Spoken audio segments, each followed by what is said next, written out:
Hello hello hello नमस्ते। इन लोगों ने मुझे बनारस का लोकेशन भेजा है, मिलने के लिए बुलाया है, तो मैं निकल भी चुका हूँ, एयरपोर्ट पे हूँ। तेरी और तेरे टीम की सारी ख्वाहिशें पूरी की जाएगी, तू टेंशन मत ले। मैं तो ये सोच के हैरान हूँ कि तू बनारस में मेरे से मिलने के लिए इतना परेशान है। किसका तुझे सपोर्ट है इतना, मैं ये जानना चाहता हूँ। अगर मुझे थोड़ा लेट हुआ, फ़्लाइट लेट लैंड करी, तो जाने के नहीं, 4 बजे बोला है तो 4 बजे रुकने का। मेरे लोग हैं वहाँ पे, तेरे से मिलेंगे, ठीक है?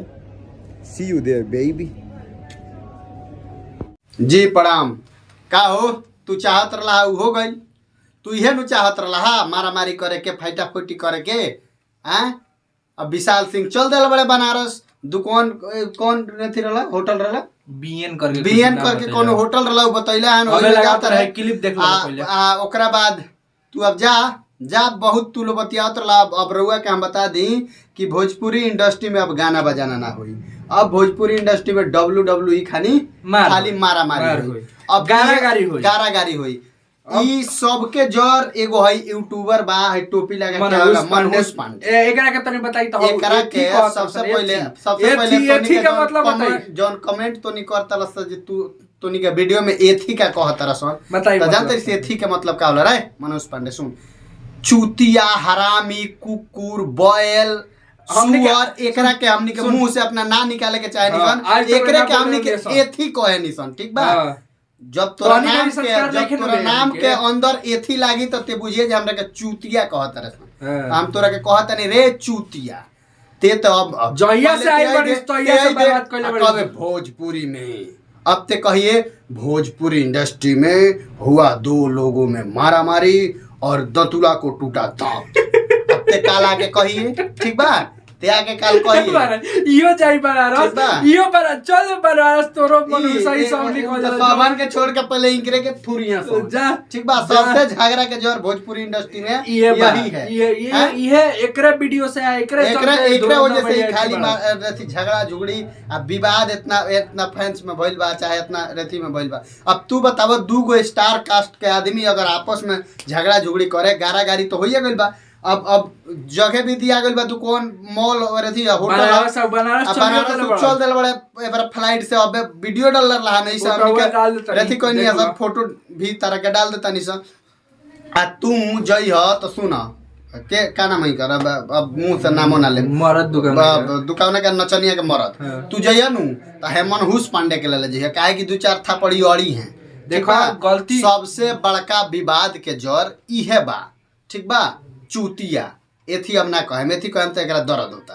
चूतिया इहे सबसे बात ए से बा कि सुन, अब इतना अच्छा भोजपुरी इंडस्ट्री में सब लोग गावत रहा, बजावत रहा, गाना चलत रहा। गाना केहू के ज्यादा चलत रहा, केहू के कम चलत रहा। पावर स्टार के गाना इस सीजन में सबसे ज्यादा बाजल बा तो बाजल बा। एमे ई सबसे ज्यादा ई विवाद क के तुम तड़ाक क के पहले कहल धुरंधर भैया के होने जमशेदपुर का और लालस रहती इंटरव्यू ललस, ओहू में तुम तड़ाक क के बात कइलस रे तो कइलस जावना के लेके धुरंधर भैया के डटलहु रहल।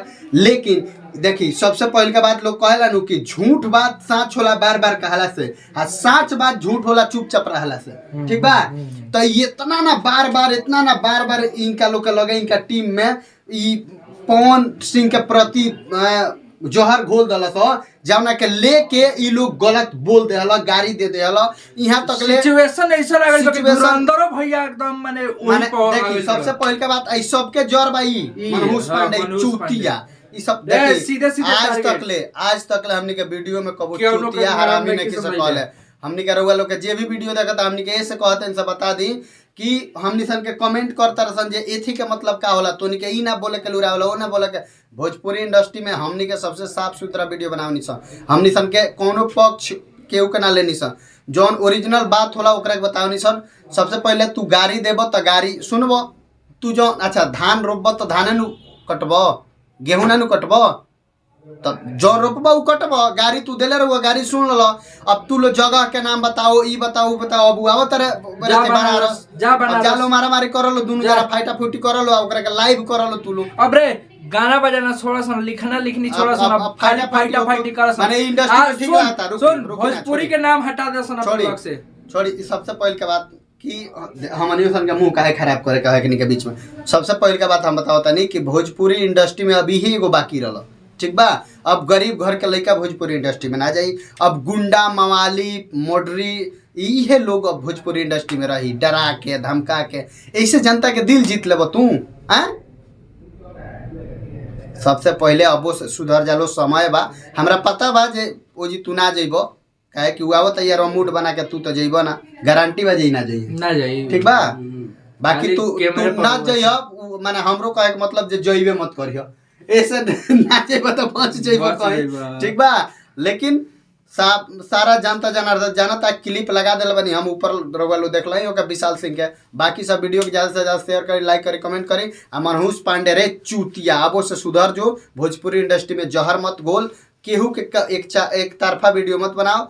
जेकर फैंस है तो फैंस रहो, केहू के नीचे गिरावला क्या जरूरत बा, केहू के प्रति जहर मत घोल। बाकी वीडियो के ज़्यादा से ज़्यादा शेयर करी, लाइक करी, कमेंट करी। आ मनहूस पांडे रे चूतिया सुधर जाओ अभी से भी। नमस्कार।